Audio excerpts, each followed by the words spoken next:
السلام عليكم. سؤالنا بطلان waxa isku haystaan tukaraq waa dhul badkiisu aad u yar yahay bal leegse laakiin wadanka Ruushku waa wadanka adduunka ugu weyn adduunka sideed meelood meel buu ku fadhiyaa yaa waduud markaad barbar dhigto Algeria yaani waa Jazair oo ah wadanka Afrika ugu weyn sidoo kale ku noqonaysa dhulka shanta Soomaaliyeed hadii la isku wada darana marka la isku geeyo sidoo kale ku noqonayaan waa hadaba Ruushku waxan oo dhul halkeebu ka keenay dhulka Ruushku wuxuu sidoo dhan ugu weyn yahay كو هرتو واحد وقتها إن روش كدتك كنا ولا أنا لغة روش كوه هذا هساها تايكو هلا إن كبدن بقول لغة الديوج روش كنا ولا أي كبدن يهين عدة يا عماركا وحويا نقوم يدأد وتربدا أو تصار هندس كان دين مغوا روش كون كان وروش كون كان أنا وروش طلبات وقتي يوم ضنك الروش كلية كوبية طبعا وقت وكل الدول تصالها مركز توقته برجع الروشكا ساعات طبعا كيس واحد نما قلبات الروشكا ساعات واحد مرة سجل كيها بينهم هل ودن بوحليها كوبية طبعا وقتي وكل الدول طلبات سبي كل على إن هل ودن كحت موين هذا وضمن عربات الله يسقط الطريق أدي جوجين وضمن عربات قايبنا إيش دعوة قايبنا أفريقيا دعوة وسأشيل ما انتهى كتاب الدنيا كسر فضلا هذا كفر سبتنا كوسو برادوغا سبسكرايب تابعنا قبل كنا فرصو كوسو غورو موقال لو دركو سو فيديو كان كان هنا لايك غري سو دارو dadka ugu badan soo dhawow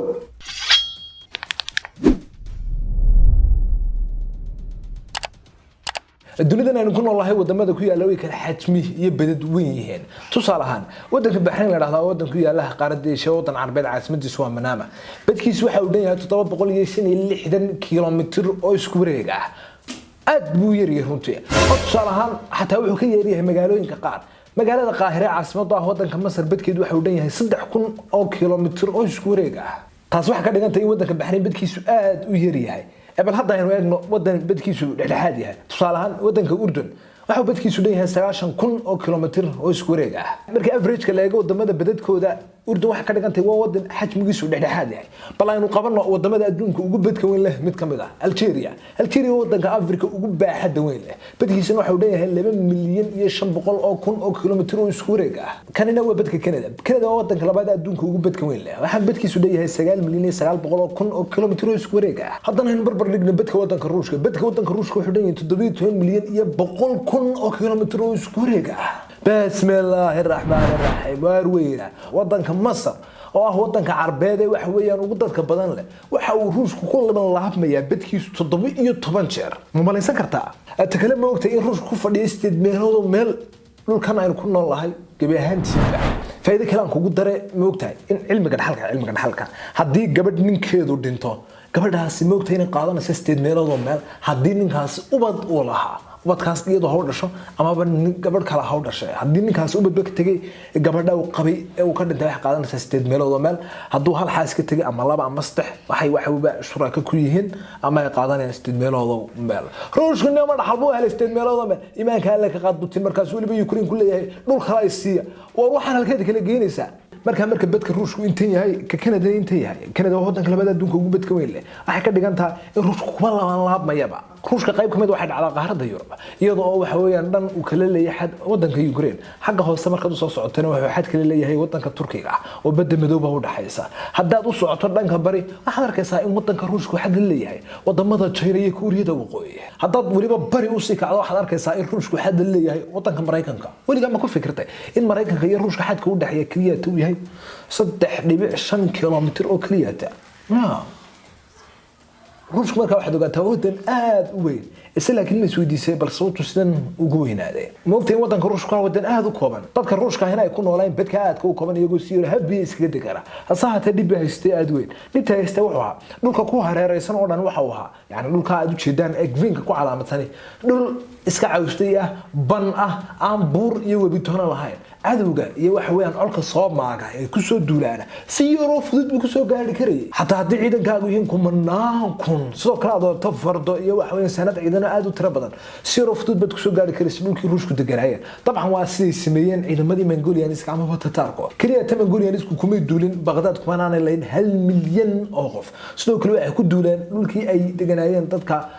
Ruushka ah waxa weeyaan aska xaal u joogsadeen iyaga laftoodii dhul badanna waxay ka qabsadeen Tatarkuna balaayo samada laga soo dhisay ahaayeen oo shayaadiina umada Ilaahay gamta u joogsatay sawiradan idin muuqdana waxay muujinayaan qaabka ay ugu soo duleen Mongolianiska Ruushka isla magaalooyinka ugu gubayeen bal wajiyada dadka yaani sawirka soo ka muuqata aad bay wargagaxsan yihiin waxaad ogsoontahay in Mongolianiska ama Tatarki gebi ahaanba uu soo afjaray Sayfuddin Qudus libaaxii Islaamka oo kuna soo afjaray dagaalkii Aanu Jaaluud ee ka dhacay yaani wadanka Falastiin duleedkiisa kaliya Tatarka guuldarro soo gaarsiin Sayfuddin Qudus sidoo kale waxa lagu jabiyay magaalada Moscow waxaana jabiyay Ruushka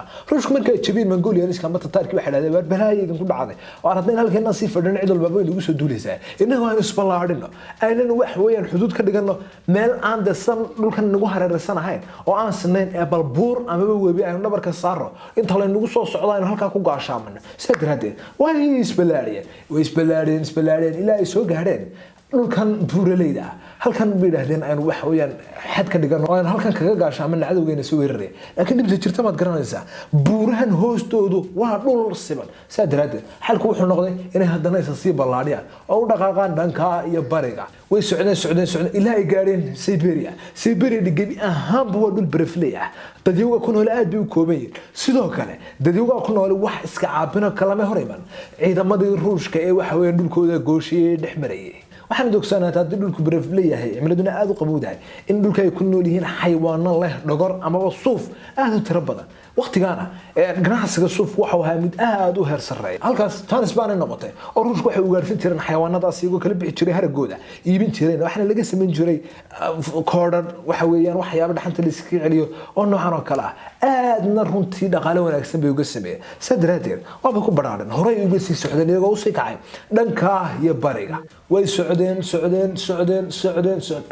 inta horta laakiin muuqaalka sida Mr. Fadlan dadkan ku cusubtay ku soo bir adigoo subscribe taabanaya gamalkan Faransiis ku soo gaaro muuqaal walba markuu soo gelin videogeena like gareys uu gaaro dadka ugu badan intaaba hadii aad sameysay sida muuqaalka kadibna way socdeen way si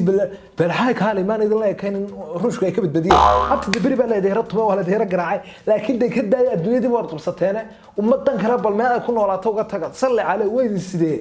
على كل حال دكتور عندنا ما يصير ويسعودين إيفن حتى واحد كتلا بدوين تي باسيفيكا waxay u gudbeen North America waqooyiga America alaska gobolka la yiraahdo hadda Mareykanka ka tirsan Ruushka ahaan jiray markii dambe ka iibiyeen Mareykanka bal ka waran hadii ay ka iibin lahayn Mareykanka balaayo kulaad dhulkiis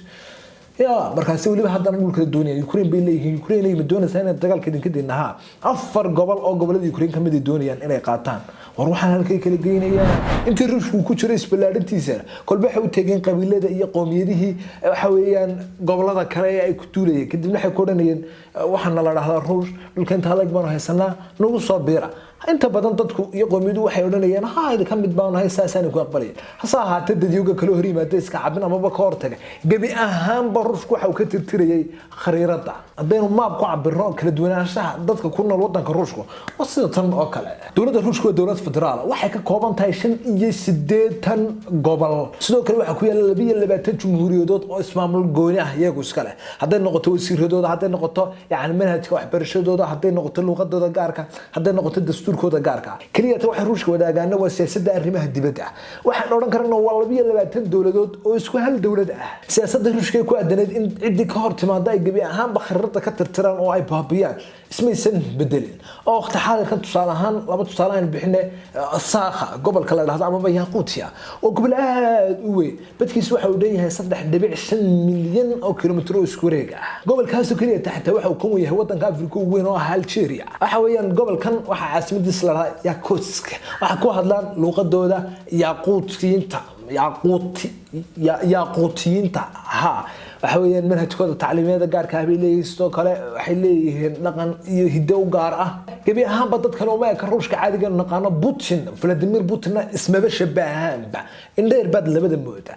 bari bay sirahdaan goosta bahaya ku dhacday sidoo kale tusaalaha waxayaan wadanka la Dagestan waxa ku yaala hadda Ruushka dhexdiisa 90% oo wadan islaam ah bal ma idinku tusaa dadka qaabkooda bal sawiradan la eega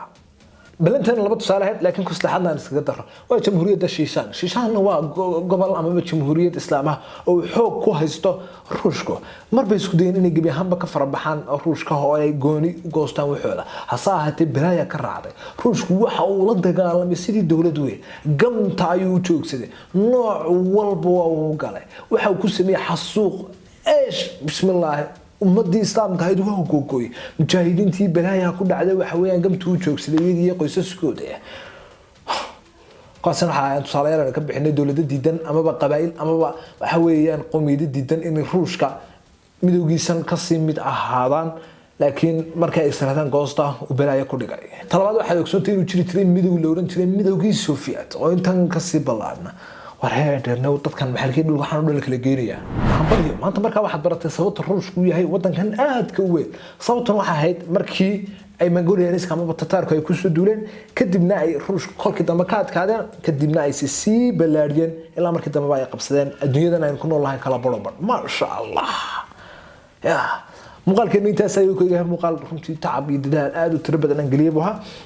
fadlan ku soo bir kanaalka hadaad nagu cusubtahay adigoo subscribe taabanay dabalkan fursu ku soo gaaro muuqaal waliba markaan soo gelino aan gaarsiin insha Allah kanaalkeena waa danbeeyay ugu dhaqsaha badan leh 100,000 oo subscriber fadlan muuqaalkan like garay soo gaaro dadka ugu badan leh video waxaan tan sugu man doono nabadayga wassalaamu alaykum wa rahmatullahi wa barakatuh